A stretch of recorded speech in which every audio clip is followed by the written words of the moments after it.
성경에서 가장 많은 이적과 기사를 기록하고 있는 분이 누굴까요?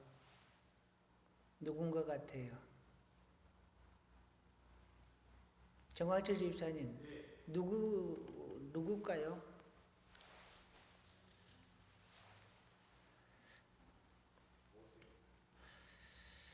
물어보나 마나 예수님이죠. 너무 어렵게 생각을 하신 거 아니에요? 그런데 가장 이적과 기사를 많이 행한 분이 예수님인데, 예수님 말고 이적과 기사를 많이 행한 사람이 누굴까? 근데 엘리사를 꼽습니다. 사실은 엘리사보다 엘리야를 더 큰 선지자로 치는데, 이적과 기사 면에서 보면 엘리사가 더 많은 이적과 기사를 행하셨어요. 오늘은 이 엘리사의 죽음의 장면을 기록하는 내용인데요. 엘리사가 죽을 병이 들었다라고 합니다. 선지자 엘리사도 병이 들어서 죽었다라고 하는데, 나이 많아서 병들어 죽게 되었는데, 그때 북이스라엘의 요아스 왕이 그를 병문안을 오게 되는데요. 당시 엘리사는 북이스라엘을 중심으로 활동을 하였던 선지자입니다.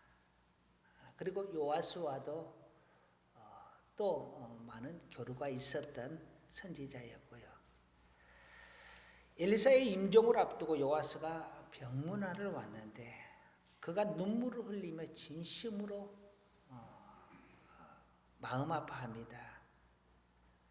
그러한 요아스의 모습을 보고 엘리사가 감동을 먹었습니다. 그래서 그에게 늘 대적하고 있었던 아람 군대를 물리칠 은혜를 베풀게 됩니다.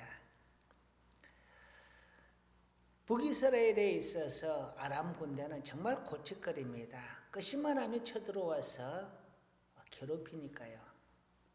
그런데 그 군대로부터 이스라엘을 지키고 그 군대를 물리칠 수 있는 그러한 은혜를 베풀어 줍니다. 물론 하나님의 은혜겠지만, 엘리사 선지자가 요아스에게 이길 수 있는 그러한 능력을 베풀죠. 그런데요, 이에 앞서서 엘리야 선지자가 활동하던 시절에 제자였던 엘리사는 엘리야를 감동을 시키게 되는데요. 엘리야가 승천하기 전에 하나님의 말씀을 따라 여기저기로 옮겨 다니면서 요단강가에서 승천을 하게 되는데, 길갈에 있을 때에 엘리야가 엘리사에게 말합니다. 너는 여기에 머물러 있어라. 나는 길갈로 가겠다라고 말을 합니다. 그러자 엘리사가 스승인 엘리야를 따라서 쫄랑쫄랑 따라옵니다. 그러면서 나는 절대로 선생님을 떠나지 않겠습니다 라고 합니다. 물론 엘리야의 제자가 엘리사만 있었던 것은 아닙니다. 그런데 유독 다른 제자들은 머물러 있으라고 하면 머물러 있었는데, 유독 엘리사만 엘리야를 따라간 거였어요. 길갈에서 다시 베델로 옮겨가게 되는데, 엘리야가 베델로 가면서 또 그 엘리사에게 말합니다. 너는 여기에 머물러 있어라. 그런데 엘리사가 또 따라갑니다. 저는 선생님을 떠나지 않겠습니다 하면서요. 그리고 베델에서 여리고로 또 옮겨가게 되는데 또 따라갑니다. 그리고 여리고에서 이제 요단으로 옮기게 되는데 그때에도 너는 여기 머물러 있어라 하면서 요단가로 가는데 엘리사가 또 따라옵니다. 끝까지. 물론 엘리야가 왜 길갈에서 베델로 그 다음에 여리고로 요단으로 이렇게 옮겨갔는지에 대한 기록은 없습니다. 그런데 성경을 보게 되면은 엘리야가 지금 방금 말했던 그곳이 엘리야가 활동을 하였던 지역들입니다. 그러면 마지막에 싹 둘러보고 요단강가에서 하나님께서 엘리야를 들어서 올라가시게 되거든요. 회오리바람으로. 그때까지 엘리사가 스승 엘리야를 떠나지 않고 계속 따라다니면서 섬기게 됩니다. 엘리야가 감동을 먹었어요. 그래서 엘리야가 엘리사에게 말을 합니다. 나를 내게서 데려감을 당하기 전에 내가 네게 어떻게 할지 구해라. 내가 하나님이 나를 데려가기 전에 너는 내가 너에게 무엇을 해줄까 구해라 이 말입니다. 그러자 엘리사가 당신의 성령이 하시는 역사가 갑절이나 내게 있게 하옵소서라고 말을 합니다. 엘리사의 성령의 능력이 갑절이나 내게 임하기를 원합니다 라고 요청을 하지요.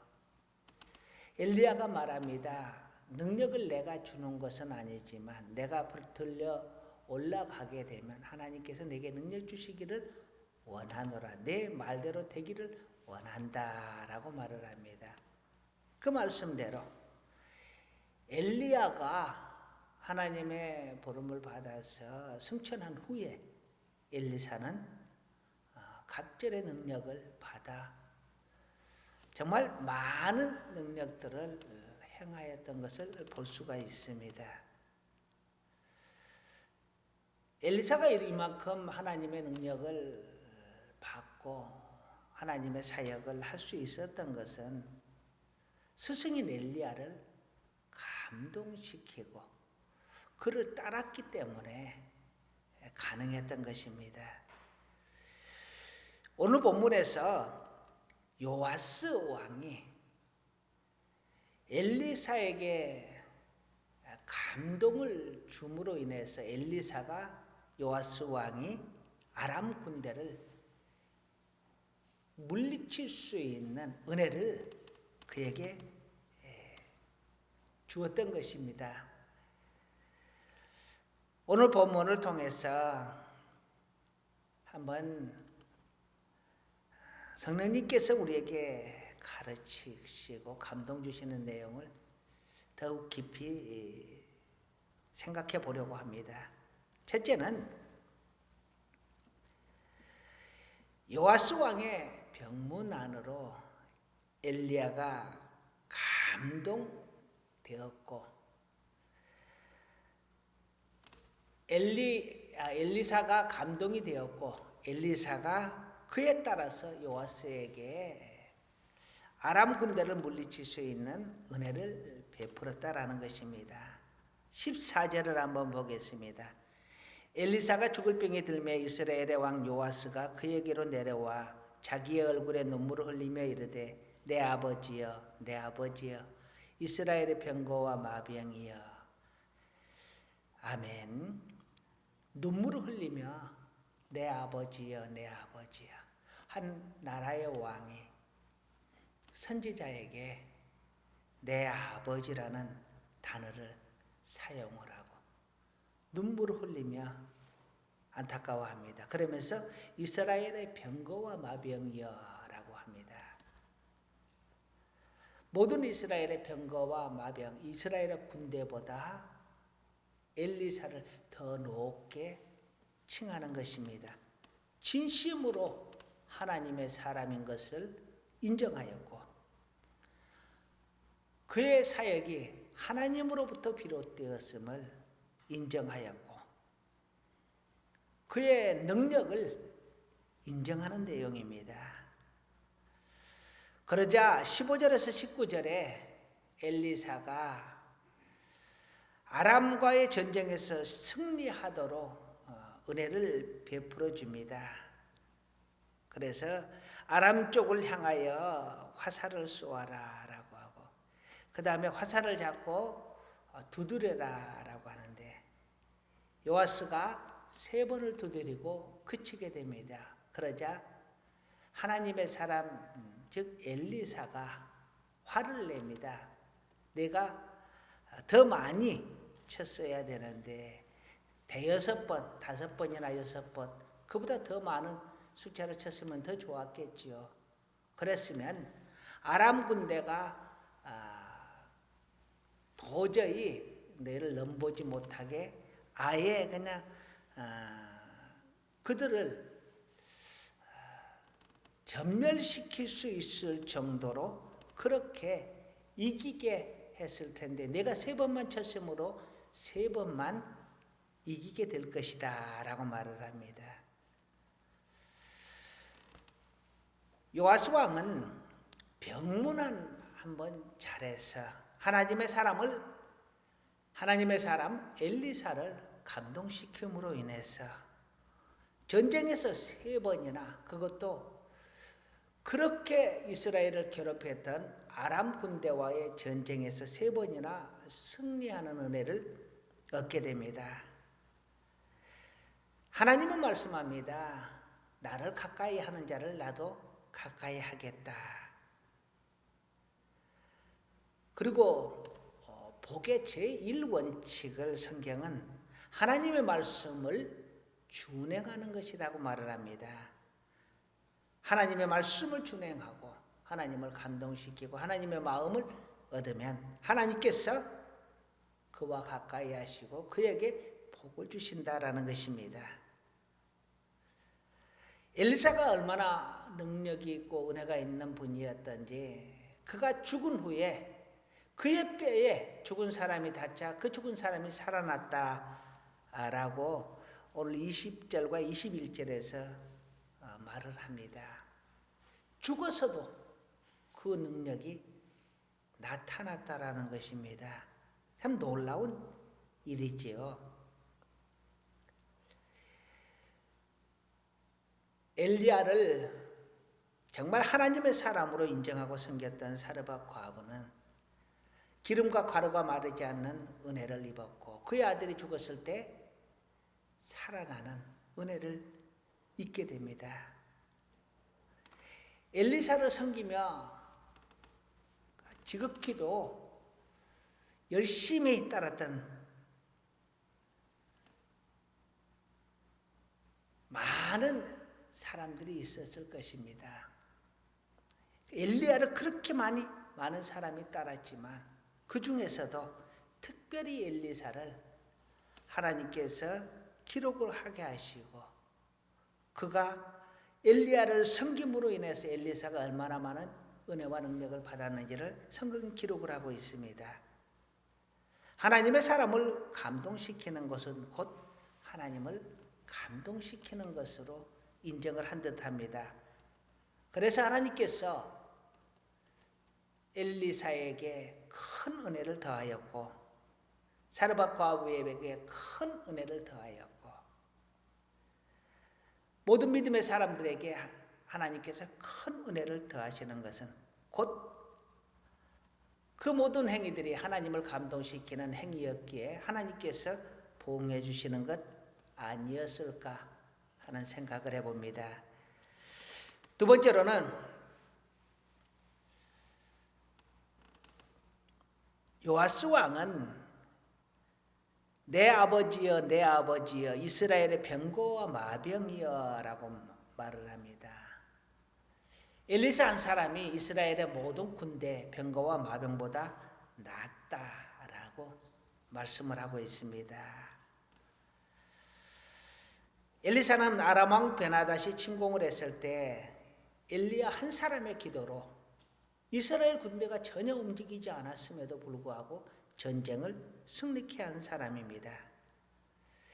영국과 스코틀랜드가 오랜 전쟁을 했었는데요. 영국에 메리 여왕이 있습니다.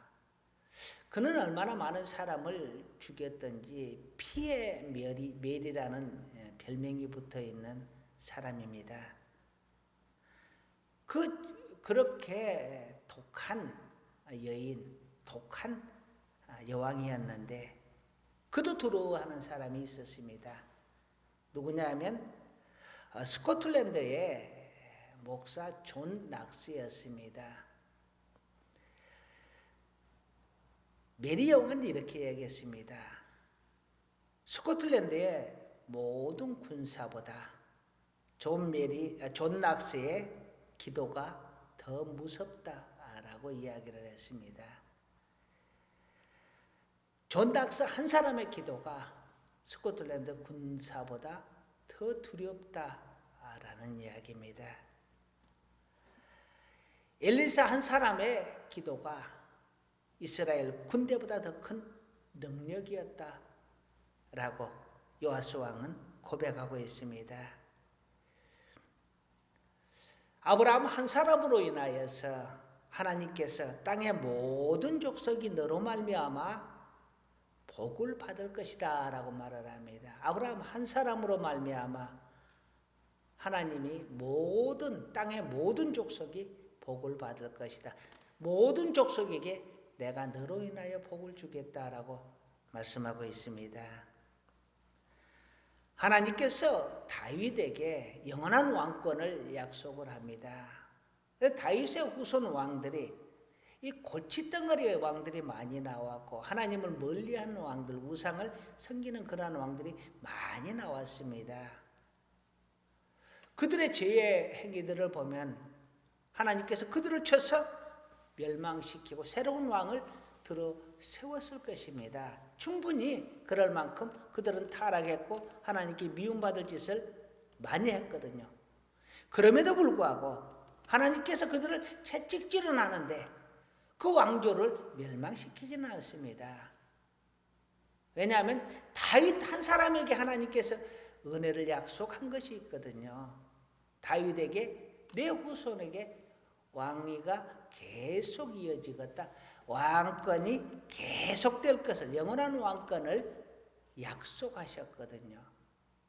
다윗 한 사람 때문에 다윗의 후손들이 영원한 왕권을 가지게 된 것입니다.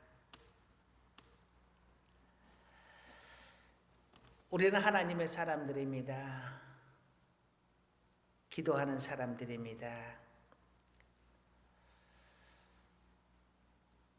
세상 속에서는 아버지가 가정의 기둥이라고 말을 합니다. 그러나 믿음 안에서는 기도의 용사가 가정의 기둥이 되고 사회의 기둥이 되고 국가의 기둥이 되는 것입니다. 기도하는 용사 한 사람으로 인하여 전쟁을 이기게 되고 기도하는 용사 한 사람으로 인하여 가정이 일어나게 되고 기도하는 한 사람으로 인하여 축복의 문이, 축복의 샘이 열리게 된다라는 것입니다. 한 사람의 힘이, 존 낙스 한 사람의 기도가 군대보다 두렵다고 말한, 어쩌면 피를 많이 흘린 메리 여왕이지만 그도 하나님의 능력의 역사를 믿는 사람이었기에 이런 말이 가능했지 않았을까 생각을 해봅니다. 어머니의 기도가 있는 집, 아버지의 기도가 있는 집이라면 하나님께서 그를 보고 그 후손의 축복을 약속하신 집이라면 어떠한 경우에도 그 후손들은, 그 가정은 복된 가정을 이룰 수 있을 것으로 믿습니다. 행복을 만들어가는 가정으로 굳건하게 세워져 갈 줄로 믿습니다. 지금은 조금 골치 아프고 많이 힘들고 할지라도 그 후손들이 부모의 이름을 세워주고 부모의 마음을 시원케 하는 자들로 하나님께서 반드시 세워주실 줄로 믿습니다. 그래서 우리의 자녀들이 지금은 우리의 이름을 쫓아서 불러지지만 정목사의 아들, 이집사의 아들, 김권사의 아들 이렇게 불려지지만 이후에는 우리의 이름이 그들의 이름 뒤에 붙어가는, 예를 들면은 세웅이의 아빠가 되고 영주의 아빠가 되고 일행이의 아빠가 되는 그러한 놀라운 은혜를 반드시 부어주실 줄로 믿습니다. 이제 세 번째로 하나님 앞에서는 선한 욕심, 즉 기도에 욕심을 내시라 하는 것입니다. 시편 81편 10절에 이렇게 말합니다. 나는 너를 애굽 땅에서 인도하여 낸 여호와 내 하나님이니 내 입을 크게 열라 내가 채우리라 하였으나 라고 합니다. 하나님께서 내 입을 크게 열어라 내가 채우겠다. 요아스 왕은 엘리사가 화살로 방바닥을 치라고 했을 때 그는 3번을 치고 그쳤습니다. 그런데 그가 욕심껏 5번이나 6번 그보다 더 많이 쳤으면 더 큰 은혜를 받았을 것이다 라고 말합니다. 오늘 18절과 19절을 한번 같이 읽겠습니다. 또 이르되 화살들을 집으소서 곧 집음에 엘리사가 또 이스라엘 왕에게 이르되 땅을 치소서 하는지라 이에 3번 치고 그친지라 하나님의 사람이 노하여 이르되 왕이 5번을 칠 것이니이다. 그리하였다면 왕이 아람을 진멸하기까지 쳤으리이다. 그런즉 이제는 왕이 아람을 3번만 치리이다 하니라. 아멘.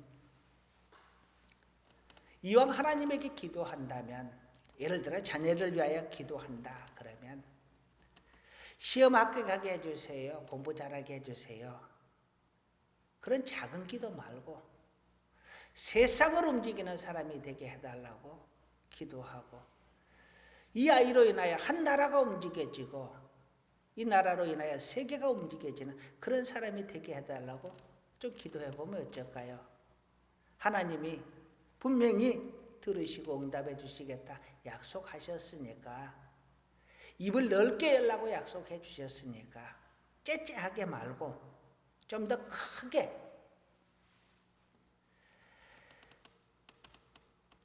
하나님은 분명히 우리에게 약속을 하셨습니다. 너희가 내 이름으로 무엇이든지 구하면 내가 행하겠다. 이는 아버지로 하여금 아들로 말미암아 영광을 받으시게 함이라. 내 이름으로 무엇이든지 내게 구하면 내가 행하리라. 예수님의 말씀입니다. 우리 성자 하나님께서 분명하게 예수님의 이름으로 무엇이든지 구하면 내가 행하겠다라고 약속을 합니다. 또한 야고보서에서는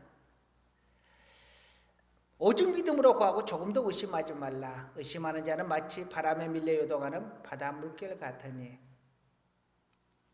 의심하며 하는 기도는 응답되지 않는다고 합니다. 또한 마가복음에서는 내가 기도하고 그 기도한 것은 무엇이든지 받은 줄로 믿으라. 그리하면 그대로 되리라. 주님의 약속하십니다. 우리가 하나님 앞에 왜 크게 기도하지 못하느냐? 우리의 마음이 적어서고 우리의 믿음이 적어서입니다. 저 또한 믿음이 크지 못한가 봅니다. 큰 기도를 하는 것이 왠지 하나님이 이렇게 크게 기도하면 나한테 욕심 많다고 그럴까? 이거보다 좀 더 작은 기도라면 하나님이 좀 들어주실까? 하나님 앞에서 크고 작은 것이 무슨 의미가 있겠습니까? 그런데 우리 스스로가 그렇게 생각을 한다는 거죠. 더 큰 것을 구하면 욕심일까? 더 큰 것을 구하면 하나님이 안 들어주실까? 그런 우리에게 하나님이 말씀합니다. 내 입을 넓게 열어라. 누가복음 18장 6절에서 7절 말씀을 보게 되면 예수님께서 기도에 대해서 가르치시는 내용이 나옵니다. 불의한 재판장과 억울한 사정이 있는 과부의 이야기를 하면서 그 과부가 재판장에게 와서 매일 귀찮게 하니까 그 재판장이 귀찮아서라도 과부의 억울한 사정을 들어준다라는 말입니다. 그러면서 그렇게 기도하라고 합니다. 하나님이 들어줄 때까지 계속 기도하라고 합니다. 그러면서 이렇게 불의한 재판장도 과부의 억울한 사정을 들어주는데 하물며 하나님께서 오래 참으시겠느냐라고 말을 합니다. 우리가 속이 좁아서 조그맣게 구하는 것이지 하나님이 능력이 적으셔서 하나님이 속이 좁아서 우리가 작게 구하는 것이 아닙니다. 하나님은 충분히 능력이 있고 충분히 들으실 수 있는 은혜가 많으신 분입니다. 충분히 축복하시기를 기뻐하시는 하나님이십니다. 그래서 작은 것을 드려도 하나님께서 크게 채워 넘치게 하시는 분입니다. 하나를 심었을 때 30배, 60배, 100배의 결실을 맺게 하시는 하나님이십니다. 크고 위대하신 하나님, 은혜와 사랑이 많으신 하나님 앞에 째째하지 말고 말씀에 의지하여 입을 크게 여시기를 기도의 욕심, 축복의 욕심, 하나님에게 사랑받을 욕심을 내시는 우리 모두가 되기를 간절히 소원합니다. 이제 말씀을 마무리하려고 합니다. 요아스 왕은 엘리사를 병문안하여 그를 감동함으로 인해서 그에게 은혜를 받게 되고 하나님은 엘리사의 말을 따라서 요아스에게 전쟁에서 3번을 승리할 수 있는 은혜를 베풀어 주셨습니다. 엘리사는 이스라엘 모든 군대보다 더 위대한 군대였습니다. 그것은 하나님께서 그와 함께 하셨기 때문입니다. 우리가 하나님과 함께하면 하나님이 우리와 함께 하신다 하셨습니다. 그러니 우리가 하나님과 함께하고 하나님의 기도의 용사가 된다면 우리의 가정은 더 큰 기쁨을 누리고 살게 될 것이고 우리가 곧 가정의 기둥이요 사회의 기둥이요 나라의 기둥이요 세상의 기둥이 될 것입니다. 하나님을 기뻐하는 자에게 하나님께서 기뻐하시고 하나님을 의지하는 자에게 하나님께서 능력을 베푸시기 때문입니다. 우리가 기둥이 되고 축복의 샘이 될 수 있기를 간절히 소원합니다. 끝으로 우리 하나님 앞에 째째하게 구하지 마시고 입을 크게 열어서 입을 넓게 열어서 욕심껏 기도하고 그 기도 하나님께서 들어주실 것을 믿고 간구하는 우리 모두가 다 되기를 간절히 소원합니다. 분명 하나님께서 우리의 기도를 들으십니다. 우리의 기도에 반드시 응답해 주시리라 믿습니다.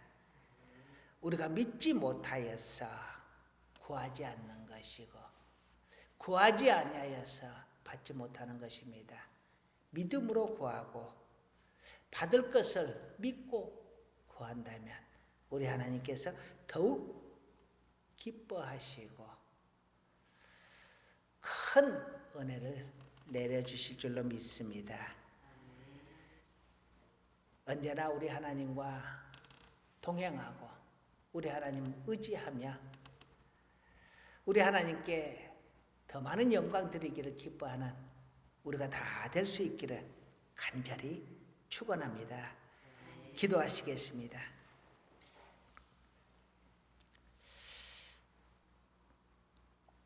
사랑하는 아버지 하나님, 우리 하나님을 감동시키기를 원합니다. 마음은 정말 굴뚝 같은데 우리의 마음이 너무 적은가 봅니다. 믿음이 너무 적은가 봅니다. 하나님이 우리의 심령을 붙들어 주시고 우리의 마음을 지켜주옵소서. 인도하여 주시옵소서. 그래서 우리 하나님을 더욱 믿고 의지하며 나아가는 저희들 되게 하여 주옵소서. 예수님의 이름으로 기도드립니다. 아멘.